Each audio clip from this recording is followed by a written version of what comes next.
കൊള്ളാം, കുഴപ്പമില്ല. ഇഷ്ടപ്പെട്ടു. ഒരുപാട് ചിരിക്കാനുണ്ട്. സെക്കൻഡ് പാർട്ട് നല്ലത്, നന്നായിട്ടുണ്ട്. നല്ലൊരു സമൂഹത്തിനൊരു മുന്നറിയിപ്പാണ് ഇതെല്ലാം. ഇപ്പോഴത്തെ ജനറേഷൻ പിള്ളേർക്ക് വേണ്ടിയുള്ള നല്ലൊരു ഇതാണത്. നന്നായിട്ടുണ്ട്, എല്ലാവരും നന്നായിട്ടുണ്ട്. സൂപ്പർ. എന്താണ് ഇഷ്ടപ്പെട്ട പടത്തിൽ? ഇതിനകത്ത് വരും തലമുറയ്ക്കൊരു മെസ്സേജ് കൊടുക്കുന്നുണ്ട്. കഞ്ചാവ് സ്കൂളിലായിരുന്നാലും കോളേജിലായിരുന്നാലും പാരൻസ് കുട്ടികളെ ശ്രദ്ധിക്കാതെ ഇരിക്കുന്നവർക്ക് ഒരു ഗുണപാഠമാണ് ഇതിനകത്ത്.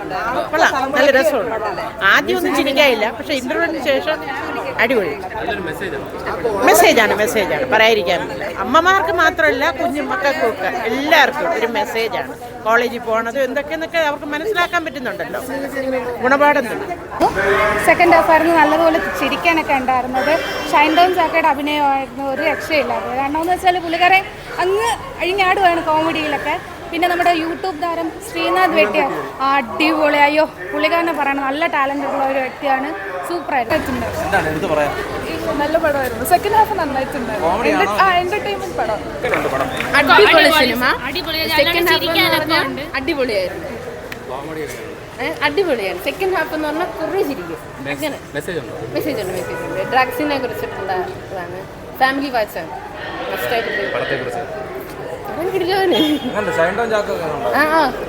അടിപൊളിയായിരുന്നു. കൊള്ളാം, എല്ലാവരും അടിപൊളിയായിരുന്നു. പറയാനുള്ള സെക്കൻഡ് ഹാഫ് കിടിലായിരുന്നു. കൊള്ളാം, അടിപൊളി സിനിമ. നല്ലോണം ചിരിക്കാനൊക്കെ ഉണ്ട്. അടിപൊളിയായിരുന്നു. സെക്കൻഡ് ഹാഫ് കോമഡി ഇഷ്ടമുള്ളവര് പോയി മസ്റ്റായിട്ട് കാണണം. അടിപൊളിയായിരുന്നു. സെക്കൻഡ് ഹാഫ് തൊട്ട് നന്നായിട്ട് ചിരിക്കാനുണ്ട്. കുറെ നല്ല കോമഡിയാണ്. ഈ കുട്ടി ഇതിലുണ്ടായിരുന്നു കേട്ടോ, മൂവിയിലുള്ള കുറച്ച് നല്ല കോമഡിയാണ്. സെക്കൻഡ് ഹാഫ് തൊട്ട് നല്ല എല്ലാ ഏജ് ഗ്രൂപ്പ് പിള്ളേർക്കും ഇഷ്ടപ്പെടും, എല്ലാ ഫാമിലിക്കൊക്കെ ഇഷ്ടപ്പെടുന്ന.